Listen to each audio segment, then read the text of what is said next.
Here's $1 million. Stay away from my daughter. I stared across the sterile coffee shop table at the woman opposite me. Even behind a pair of oversized designer sunglasses, her glare was sharp enough to cut glass. She just pulled a sleek black card from her leather handbag and slid it across the table. Oh, thank God. The day had finally come. Do you have any idea what I've been through to get to this moment? Every single day, I had to face the campus ice queen's glacial stare, try to meld it with my unending warmth and affection. Anything she needed, I was there in a heartbeat. I picked up her packages, personally cooked her meals, and even hand-washed her delicate clothes. Thinking about it, I couldn't stop the tears from welling up. To any outsider, it must have looked like I was crying over a broken heart, devastated by our forced separation. Only I knew the truth. These were tears of pure, unadulterated joy. My investment had finally paid off. Seeing my tears, the woman opposite me seemed to soften, probably thinking my love for her daughter ran deeper than she'd imagined. She immediately pulled out a checkbook, scribbled on it, and pushed it toward me. Take it. You and my daughter were never going to work. Was this really happening? A bonus round. I immediately started crying harder, my voice cracking. Ma'am, what Bella and I have is real love. Please, just give us your blessing. Inside, I was screaming, bury me in your money. I'm only 22. I can take it. Okay, so I was just her simp, a one-sided affair. But this was the opportunity of a lifetime. The theatrics had to be over the top. Who in their right mind turns down free money? Young man, I suggest you take what you can get and walk away. Don't push your luck, or you'll end up with nothing, she said coolly. Had you investigated? You're not even close to being worthy of marrying into the Vance family. Right, whatever you say, lady, I thought, fighting the urge to roll my eyes. Instead, I leaned forward, a mess of snot and tears, reaching for her hand. Ma'am, please, my feelings for Bella are real. I noticed people at other tables starting to stare, their eyes full of pity and morbid curiosity. The attention made my cheeks burn, but the thought of the millions I'd get just for shedding a few tears was all the motivation I needed. I doubled down, my sobs growing louder. Mom, please, just let us be together. I wailed, calling her mom for extra effect. Feeling the heat of the surrounding stares, the woman snatched her hand back, using a silk scarf to hide her face. This is my final offer. If I see you with my daughter again, I promise you, you will regret it, she hissed before scurrying out of the coffee shop. I stayed slumped over the table, pretending to be utterly destroyed. I didn't move a muscle until I heard the throaty, expensive roar of a Rolls-Royce engine pulling away from the curb, the sweet sound of money. Ignoring the gawking onlookers, I wiped my fake tears away and snatched the card and the check from the table. Staring at the long string of zeros on the check, I couldn't believe my eyes. I slowly counted them, one by one. The last time I'd seen that many zeros was when I looked up the price of a penthouse in Vegas. I ripped off my barista apron right then and there and practically sprinted to the nearest bank. I watched as my account balance jumped from 4 figures to 7. In that moment, only 4 words came to mind. Light at the tunnel's end. The second the money hit my account, I pulled out my phone and tapped on my pinned conversation. The screen was a sea of my own green iMessage bubbles, with only a few terse, 2-word replies from her. "K, get food, do laundry." I had to fight back another wave of tears, real ones this time. I was finally free from serving that little princess. Just then, a new message popped up. Bella, Tinders. The single word sent a jolt of anger through me. The golden parachute was secured. I had no intention of staying in this city another day. Why would I put up with her attitude for another second? Cash flow king. Get them yourself. Your Royal Highness's servant is officially off the clock. Bye forever. I didn't even wait for a reply. I hit block, then delete. A complete 1-2 punch. A huge weight lifted off my shoulders. I thought back to 2 years ago. In this very same coffee shop, while I was working a shift, I saw it happen. A wealthy woman threw a credit card at a 6'2" jock and said, "This has $1 million on it. Get away from my daughter." I was stunned. Was money really that easy to make? The guy put on a big, tearful show, but the moment the woman left, a massive grin spread across his face as he picked up the card. He saw me staring and had the audacity to snap his fingers at me. "What are you looking at? Where's my coffee?" That snapped me out of my daze, and I quickly handed him his drink. But a plan was already forming in my mind. If a guy like that could score 1 million, what about me? I was taller, better looking. Surely, I could get at least that much. So I got to work. After some digging, I found out who the girl was. Isabella Vance, the only daughter of New York's wealthiest real estate mogul. Rumor had it her mother had paid off every single one of her previous boyfriends. This just fueled my determination. By some stroke of luck, we went to the same university, which gave me the perfect way in. From that day on, I embarked on the path of the ultimate simp, and there was no looking back. I researched all her favorite things, what she liked to eat, what she was interested in. Whenever I felt like giving up, the thought of that $1 million payday kept me going. I slowly became a fixture in her life. There were other guys who tried to win her over, of course. But once they saw the sheer level of my devotion, they all gave up. None of them had the stamina for my level of simping. I wasn't worried about the competition. She liked the guitar, so I spent 2 months learning to play. She had a craving for beef bourguignon, so I took a week-long cooking class at a French bistro. She said she hated doing laundry, so I became her personal laundromat. Even my best friend since childhood, Chris, told me to give it up. He said we were from different worlds, but I kept my secret plan to myself and continued to be the perfect doting boyfriend. And now it had all paid off. This pain and suffering money was mine, fair and square. I immediately called Chris. You bastard. We're going out for drinks tonight. My treat. Whoa, what happened? You finally locked down that rich girl. You're actually willing to spend money on me. Less talk, more drinking. Just come. If you don't, I'm giving your share to the dogs. With a mountain of cash to my name, I felt invincible. My voice had never sounded so confident. Damn, you son of a bitch. Send me the location. That night, New York was a sea of neon lights. Even the dive bars in the village were packed. I looked at the giant sitting across from me, a guy who looked like he could bench press a car, shoving wings into his mouth like there was no tomorrow. I'm thinking of heading back home, I told him. He choked on a wing, coughing violently. After a moment, he looked up at me, bewildered. Wait, are you serious? Did she actually make your boy toy? I thought he was going to say something profound, but that's what he came up with? I gave him a tired look. Do I look like the kind of guy who'd live off a woman? He nodded without a moment's hesitation, a look of pure disdain on his face. It's not a look. It's who you are.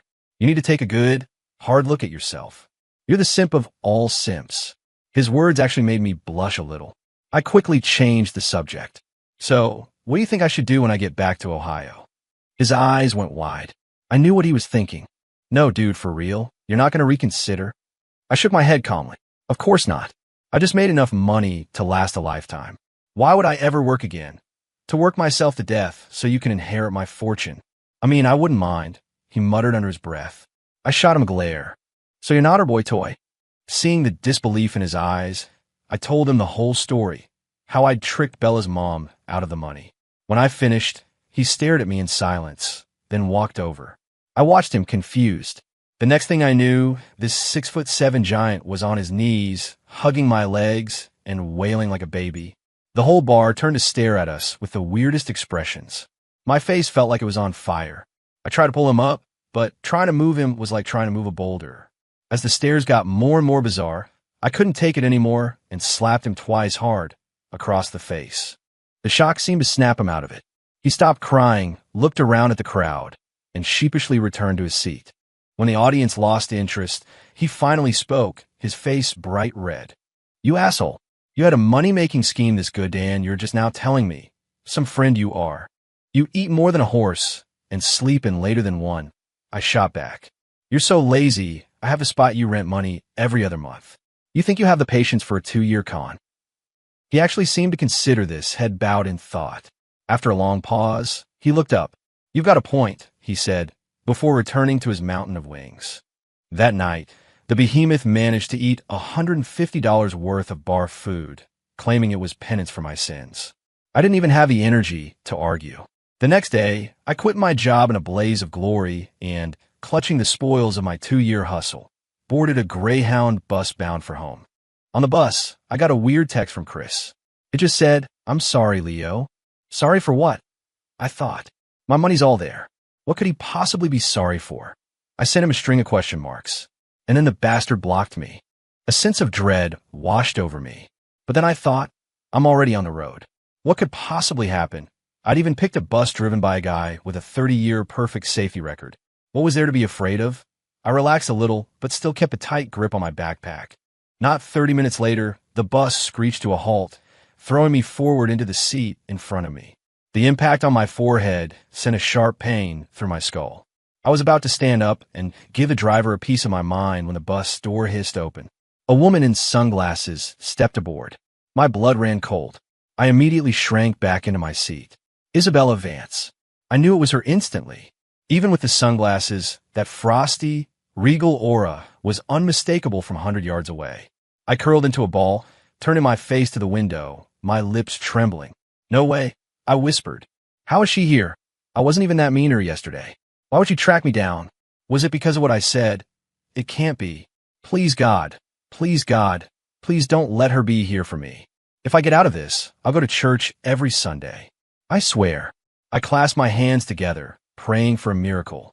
But, as always, your worst fears have a way of coming true. A powerful hand grabbed the collar of my shirt and yanked me to my feet. I cursed my bad luck under my breath and plastered a fawning, obsequious smile on my face as I turned around.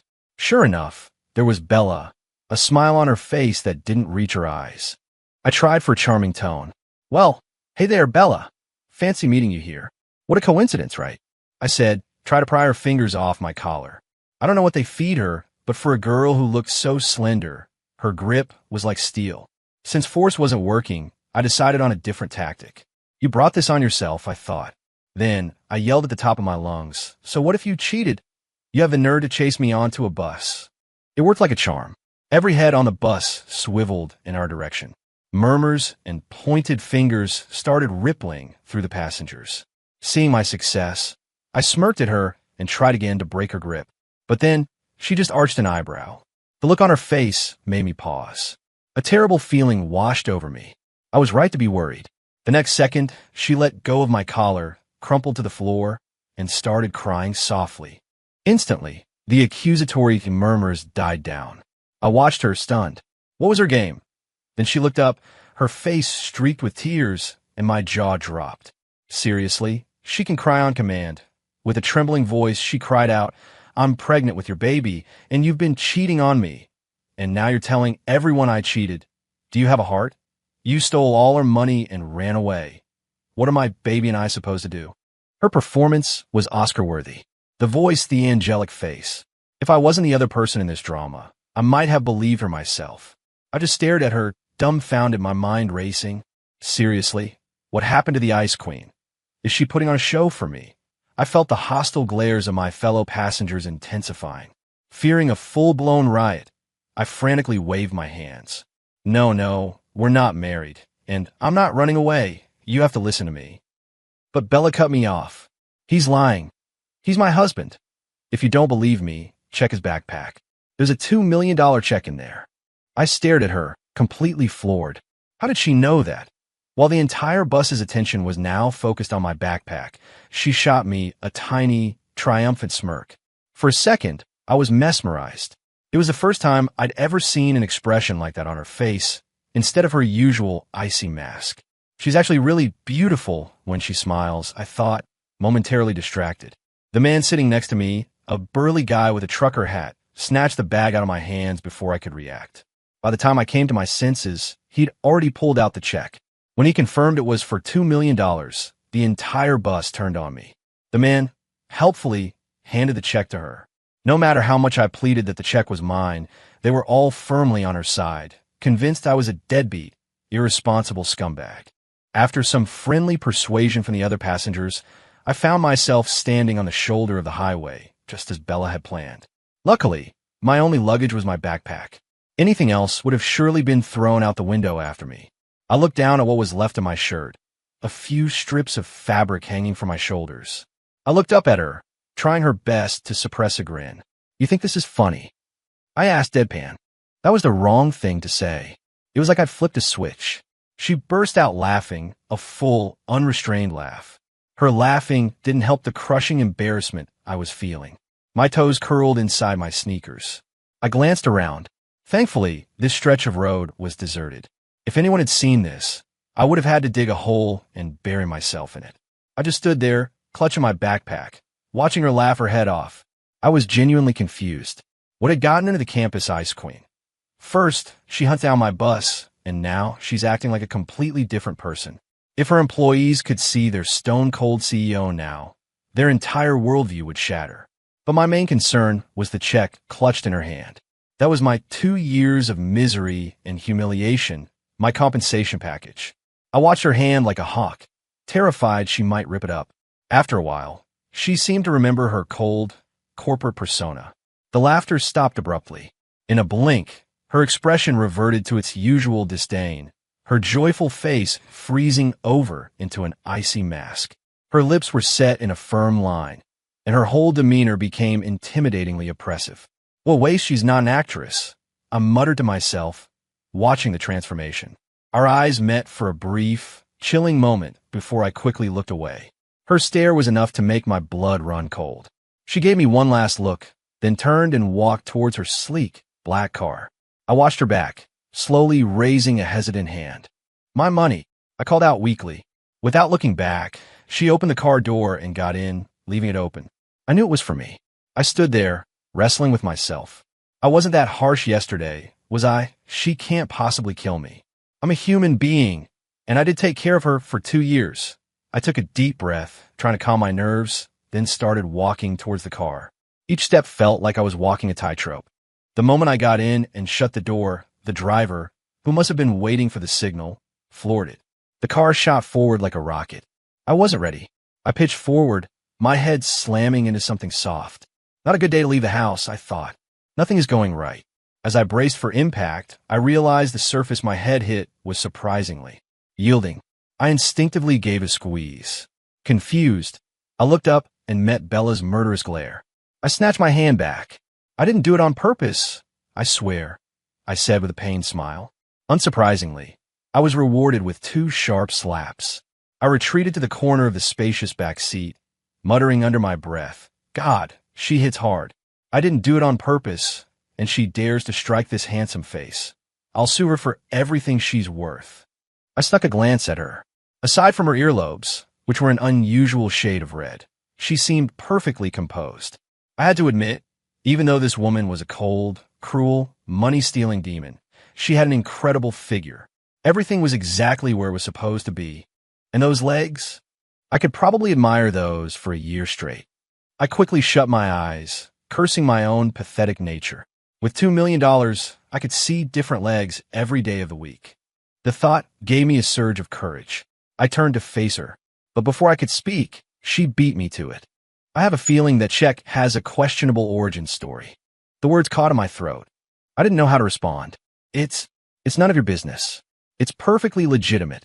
She let out a dismissive scoff and glanced at me, a look in her eyes that made me feel completely transparent. Then can you explain why my mother's name is on it?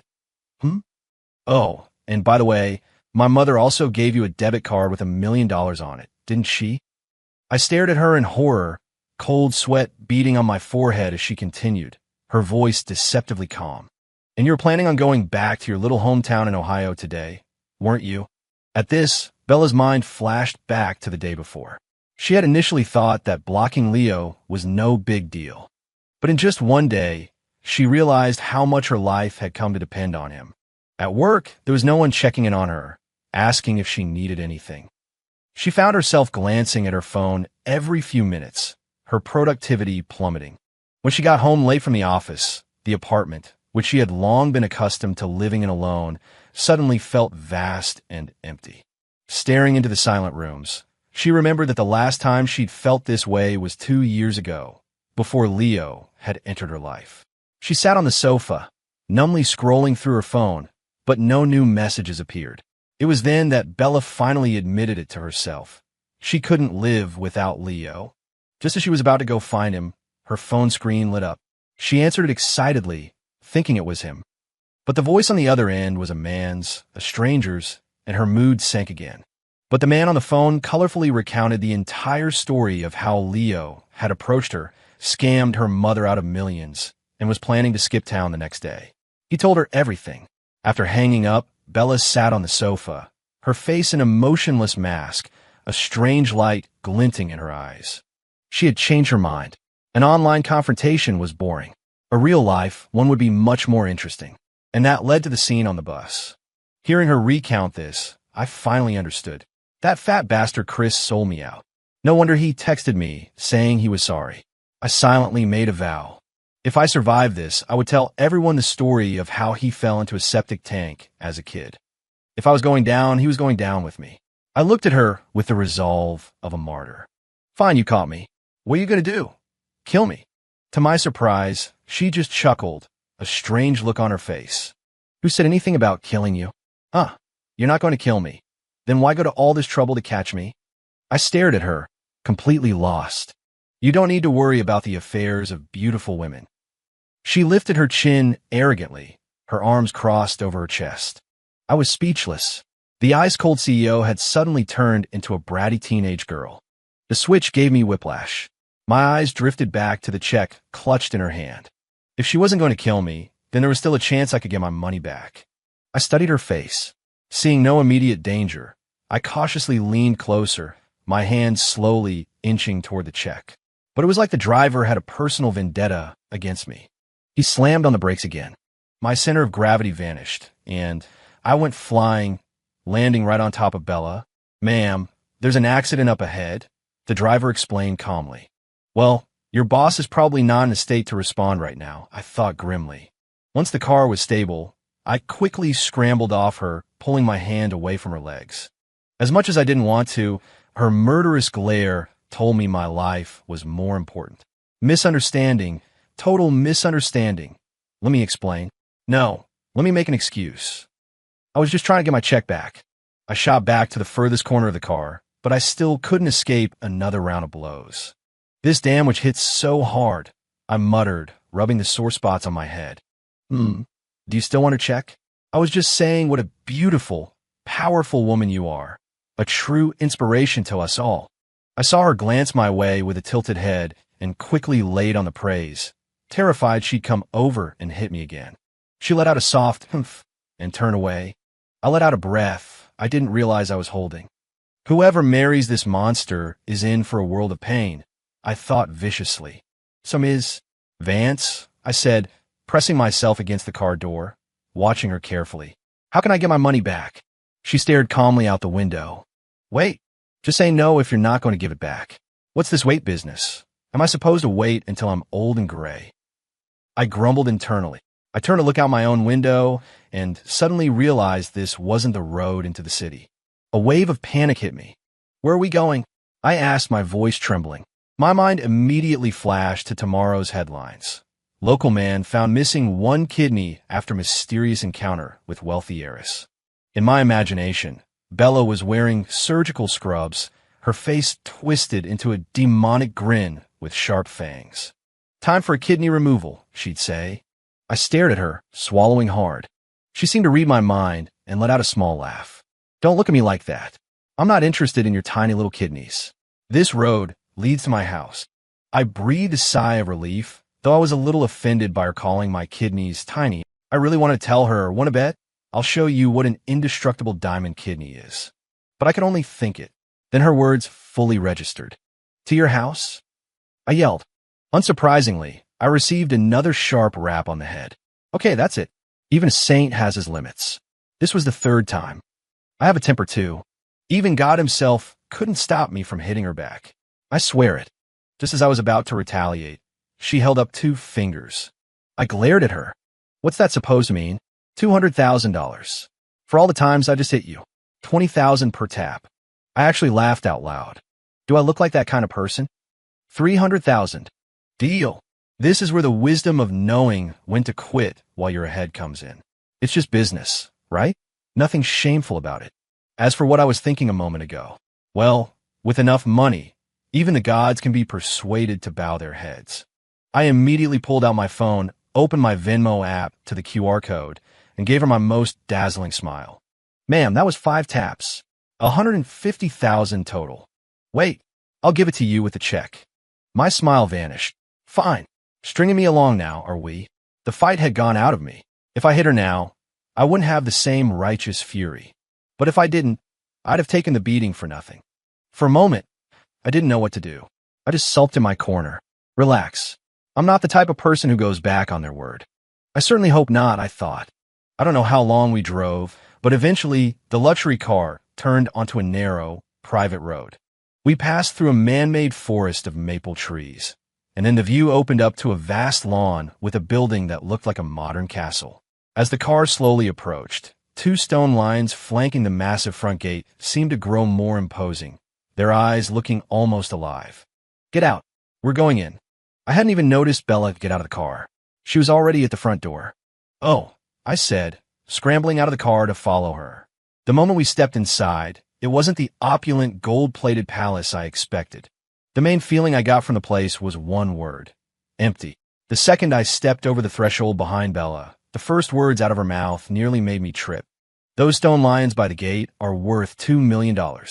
Every single object in this house is worth at least $100,000. She walked me through the house, pointing out the value of each item. For the first time, I was getting a glimpse into the world of the truly, obscenely wealthy. Even a random painting hanging on the wall was the work of some famous dead artist. Okay, sit here and wait, she said, pointing to a wooden chair. I looked at her, completely baffled. Why bring me to her house and give me an appraisal of all her stuff? I decided to be direct. Ms. Vance, why did you bring me here? What's the point of all this? She just gave me a mysterious smile. Wait, always wait. If you don't tell me what's going on, I'm leaving. For once, I felt a surge of confidence. Oh, really? This entire property is a private estate, miles from anything. The nearest main road is a 20-mile walk. If you want to leave, be my guest, she said with a dangerous glint in her eye. But I should warn you, the coyotes around here would be very grateful for a meal like you. She patted me gently on the shoulder, and my legs gave out. I collapsed onto the wooden chair. Bella didn't comment on my pathetic display. She just turned and walked up the stairs. Watching her go, I called out weakly, "Be right back, okay?" Her footsteps paused for a second, but she didn't turn around, continuing up until she was out of sight. Pathetic. So pathetic. I couldn't believe I let a woman intimidate me so easily. I covered my face with my hands. After a while, she still hadn't come back down. I couldn't sit still any longer and started pacing around the room. I looked at all the decorations, my tongue clicking in amazement. To me, these weren't works of art. They were stacks of cash, checks with long strings of zeros. Looking at them, I couldn't help but think that if they were mine, I'd sell them all for cold, hard cash. That's the only way I'd feel secure. Every time I looked at a new piece and thought about its price, I'd sigh. All that good money turned into these old, useless things. Just then, the front door burst open, and a woman's voice called out, "Bella, the housekeeper said you were home." "It's you," we both exclaimed at the same time. Of course, it was Bella's mother. The moment I saw her, her words from the coffee shop echoed in my head. "If I see you with my daughter again, I promise you, you will regret it." I had a very bad feeling about this, and I was right. Before I could even think of what to say, she flung her handbag straight at my head. "You slimy toad, you followed us home." As she stormed towards me, she started grabbing random decorative objects and chucking them at me. Thanks to years of practice dodging angry customers, I managed to avoid them. But watching her carelessly throw around things worth more than my entire life, I couldn't help but feel a pang of anguish. That was all money. After what felt like an eternity, Mrs. Vance was out of breath, leaning against a wall to rest. I finally had a moment to catch my own breath. She was tired from throwing, I was exhausted from dodging, and she really was trying to kill me. "Ma'am, Mrs.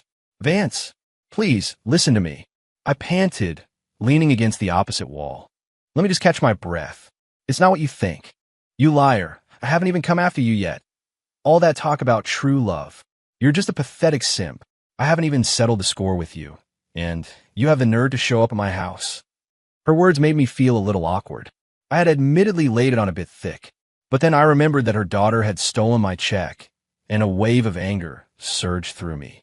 "You think I want to be here? Your daughter practically kidnapped me and brought me to this godforsaken place," I yelled, looking around the room with disgust. My eyes fell on the shattered pieces of art on the floor, and I felt another stab of pain. I saw Mrs. Vance pause for a second. I think she was finally starting to put the pieces together. Right on cue, Bella came down the stairs, a frown on her face and a stack of papers in her hand. What's going on here? What happened? I ignored whatever she was holding and marched right up to her, my voice cold. Where's my money? Just sit down. And Mom, you sit down too. I watched as Mrs. Vance obediently sat down on the long sofa. If she wanted me to do something, I was going to do the opposite. I ignored her command, my tone more forceful than ever before. I held out my hand. My money. Sit down. I looked at Bella's face, which had turned to stone. Her eyes were flashing with a dangerous light. I swallowed hard, but stood my ground. No. 1 minute later, I was sitting meekly on the sofa next to Mrs. Vance. Thinking back on that minute, I still couldn't believe that Bella, a woman a head shorter than me with a slim figure, had managed to execute a perfect over-the-shoulder throw. Mrs. Vance leaned over and whispered, "She has a black belt in jiu-jitsu." My God, I thought, completely defeated. Thanks for telling me now, after I've already been thrown across the room. Bella walked over, her face grim. You never listen to reason, do you? You always have to force my hand. What could I say? What dared I say? Might makes right. She slapped the stack of papers down on the coffee table in front of me. Sign this. Not only will I give you your money back, but I'll also give you a monthly allowance. She would be that nice? I highly doubted it. I picked up the papers. The words marriage agreement were printed in bold at the top. Not only was I stunned, but Mrs. Vance, sitting next to me, was too. Before I could say anything, she shot to her feet. I do not approve. He has nothing to offer other than being tall, handsome, and good at housework. He brings nothing else to the table. I looked at her, surprised. I didn't know she thought so highly of me. Bella turned a cold gaze on her mother. I'm informing you, not asking for your permission. I watched as Mrs. Vance's lips moved, but before she could speak, Bella cut her off. Mom, you should think carefully before you speak. I now control nearly 70% of the shares in Vance Industries. If I cut you off, you'll be out on the street. Mrs. Vance trembled, unable to say a word. She finally just sat back down. Bella's mood seemed to improve slightly. Good. It's settled then. Mrs. Vance noticed me looking at her and said haughtily, Well, I guess you got what you wanted, didn't you? You gold-digging freeloader. I was completely baffled. I didn't even provoke her. Why was she taking her anger out on me? And did these two just decide my entire future without consulting me, the main party involved? I finally cut them off. I don't believe I ever said I wanted to marry you. Mrs. Vance looked at me as if she'd seen a ghost. Bella, on the other hand, looked like she'd been expecting this. She crossed her arms, a confident gleam in her eyes. You might want to read the terms. I guarantee you won't refuse. Seeing her so confident, I was curious. I started flipping through the agreement.